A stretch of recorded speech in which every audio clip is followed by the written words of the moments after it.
The political firebrand Ted Nugent, a darling of the far right, is campaigning at this moment with the Texas gubernatorial candidate Greg Abbott. This despite Nugent's recent characterization of President Obama as a, quote, subhuman mongrel. Abbott, who is the state attorney general, invited Nugent to appear with him at two events today to motivate the Republican base to vote early. Nugent's presence hit a sour note with a lot of people. They say Texans deserve better than a candidate who would align himself with someone like Nugent, who offered us hate-filled assessment of the president. Listen to this.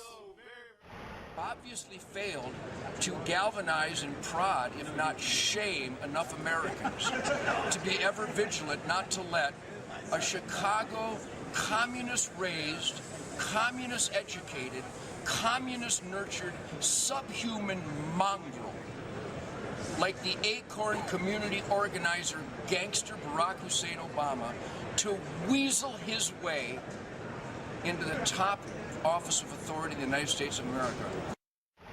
Shockingly, Abbott's campaign brushed aside the criticism, saying they value Nugent's commitment to the Second Amendment, issuing a statement. Ted Nugent is a forceful advocate for individual liberty and constitutional rights, especially the Second Amendment rights cherished by Texans. While he may sometimes say things or use language that Greg Abbott would not endorse or agree with, we appreciate the support of everyone who supports protecting our Constitution. Nugent himself dismissed the controversy, reportedly saying the criticism comes from, quote, people who hate freedom. Do they know the history of that phrase, subhuman mongrel? That's what the Nazis called Jews, leading up and during World War II to justify the genocide of the Jewish community. They called the Jews Untermensch, or subhuman mongrels. If you read some of the literature that the Nazis put out, there's a long history there of that specific phrase that he used involving the President of the United States. You know, I don't know what the Abbott people knew precisely about the implications of some of the things Nugent has said, but Nugent has been very outspoken, has said a whole lot for years that was easy enough to look into. And frankly, when you talk about something like the word mongrel with its racial and ethnic and historic ramifications, there is no doubt, it seems to me, that whether or not Abbott's people recognized it instantly or not, it's offensive, deeply offensive to some voters, and not just Democratic voters, but other voters. Having said that, Wolf, and this is really the dark side of this, might that phrase be a kind of dog whistle and code to exactly some of the voters that Greg Abbott wants?